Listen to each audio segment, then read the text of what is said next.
ఎంసెట్ స్ట్రెస్సా? టెస్టానిక్.ai ని ట్రై చేయండి. Free mock test, custom test, AI insights మరియు పర్ఫార్మెన్స్ ట్రాకింగ్ కూడా. Register now. ఈవాంక తోక పట్టుకొని తిరిగినటువంటి గత బీఆర్ఎస్ నాయకుడు మరి వాళ్ళు వచ్చినప్పుడు ఈవాంక ఆ వంకలు వచ్చినప్పుడు మీరు ఎలాంటి సంస్కృతిని సాంప్రదాయాన్ని పాటించారో ఒకసారి గుండెల మీద చేసుకొని చెప్పాలి. ఈరోజు నిన్న జరిగినటువంటి సంఘటనలో 33 మంది కంటెస్టెంట్స్ వస్తే 32 మంది వాళ్ళ కాళ్ళు వాళ్ళు కడుక్కొని మరి గుళ్ళోకి రావడం జరిగింది. ఇవాళ మన ఇళ్లలోకి కానీ గుళ్ళల్లోకి కానీ ఎవరైనా వచ్చినప్పుడు కాళ్ళను శుభ్రం చేసుకొని రావడం మన సాంప్రదాయం. ముఖ్యంగా గిరిజన ప్రాంతాల్లో మరి కాళ్లకు నీళ్లు ఇవ్వడం, కాళ్ళు కడుక్కున్నాక ఇళ్లలోకి రావడం మా సాంప్రదాయం. ఆ సాంప్రదాయాన్ని మేము పాటించడం జరిగింది.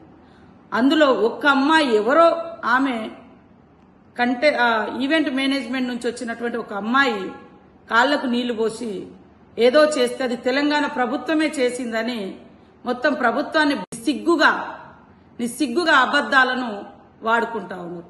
అక్కడ ప్రభుత్వము వాళ్ళ కాళ్లకు నీళ్లు ఇవ్వడము, కాళ్ళు కడుక్కున్నాక తుడుచుకొని రావడం. ఎందుకంటే అదంతా టెంపుల్ ప్రెమిసెస్ కాబట్టి మరి అంత 33 మంది బయట కాళ్ళు కడుక్కుంటే నీళ్లు వరదై పారుతాయని ఎవరి ప్లేట్ వాళ్లకు, ఎవరి చెంబు వాళ్లకు, ఎవరి టవల్ వాళ్ళకి ఇవ్వడం జరిగింది.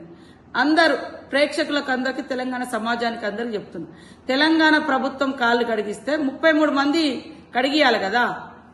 ఒక్క అమ్మాయి ఏదో ఈవెంట్ మేనేజ్మెంట్ నుంచి వచ్చిన అమ్మాయి ఆమె స్వతహాగా ఆ చెంబుతో నీళ్లు పోయడమో ఇంకోటి ఏదో చేస్తే అది ప్రభుత్వం మీద అంటగట్టడం సిగ్గనిపించట్లే మీకు?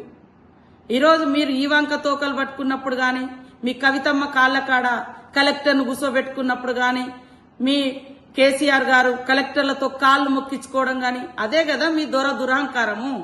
ఆ దురహంకారాలకు వ్యతిరేకంగానే మేము పోరాడినము. ఈ తెలంగాణ పోరాటం చేసింది ఆ దురహంకారం. ఇప్పుడు మీకు అధికారం పోయిన తర్వాత ఆత్మీయతను, ఆలింగనాన్ని, ప్రేమను కూడా మరి ఏదో తెలంగాణ సెంటిమెంట్ను అడ్డం పెట్టుకొని మీరు తెలంగాణను తాకట్టు పెట్టిరని, తెలంగాణను ఇంకేదో చేసిరని, తెలంగాణ గౌరవం గురించి, తెలంగాణ ఆత్మగౌరవం గురించి మాట్లాడే నైతిక అర్హత మీకుందా? తెలంగాణ పేరెత్తే నైతిక అర్హత మీకుందా? తెలంగాణ పార్టీ పేరే మీ అధికారం కోసం దేశవ్యాప్తంగా మీ అధికారాన్ని విస్తరింపజేయాలనే మరి లక్ష్యంతో తెలంగాణ పేరే లేకుండా మీ పార్టీలో తీసేసుకున్న గనులు మీరు. దానికి తోడు ఈ మధ్య కాలంలో మరీ సబితా ఇంద్రారెడ్డి గారు మా ములుగు మీద పచ్చి అబద్దాలకు అంబాసిడర్ గా మారింది. ఆమె హయాంలో ఏం మానవత్వం చూపించిందో చాలా మందికి తెలుసు. ఆమె మంత్రిగా ఉన్నప్పుడు ఎంతమందిని ఏ రకంగా చేసిందో అందరికీ తెలుసు. ఇవాళ వాస్తవాలు మాట్లాడు, అబద్దాలు మాట్లాడే 33 మంది ఆడ కంటెస్టెంట్స్ లైన్ లో కూర్చున్నారు. ఎవరి కాళ్ళు వాళ్ళు కడుక్కున్నారు. వచ్చినటువంటి అమ్మాయి తను అత్యుత్సాహంతో ఆమె చేసిన పనికి ప్రభుత్వం అనడానికి సిగ్గనిపించట్లే మీకు? ప్రభుత్వం చేసిందా?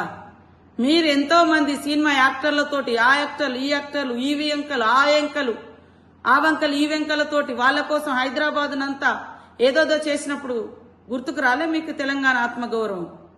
ఈరోజు తప్పుడు మాటలు బంద్ చేయండి. ప్రజలు ఎవరు కూడా ఊరుకోరు. కాబట్టి సబితమ్మ అబద్దాలకు అంబాసిడర్ గా మారకు.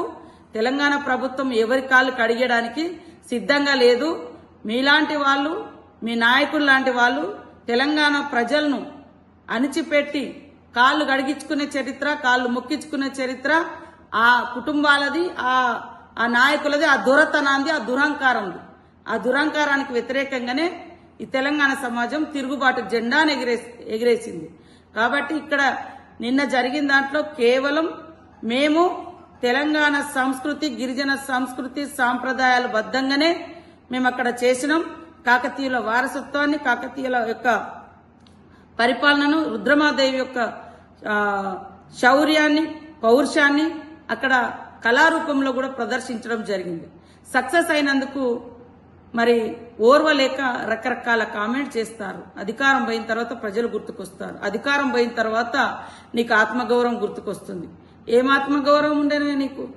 ఇవంక ఏమని ఆమె తోకబట్టుకొని తిరిగి ఆమె కోసం హైదరాబాద్ అంతా నీట్గా చేసిరు ఆ రోజు. కాబట్టి ఇవాళ అబద్దాలకు అంబాసిడర్ గా మారే సబితమ్మ, అదేవిధంగా బీఆర్ఎస్ నాయకులు తప్పుడు ప్రచారం చేసుకోకండి. తప్పుడు ప్రచారాలతో మీరు ఇవాళ మీ పరువు మీరే తీసుకుంటారు.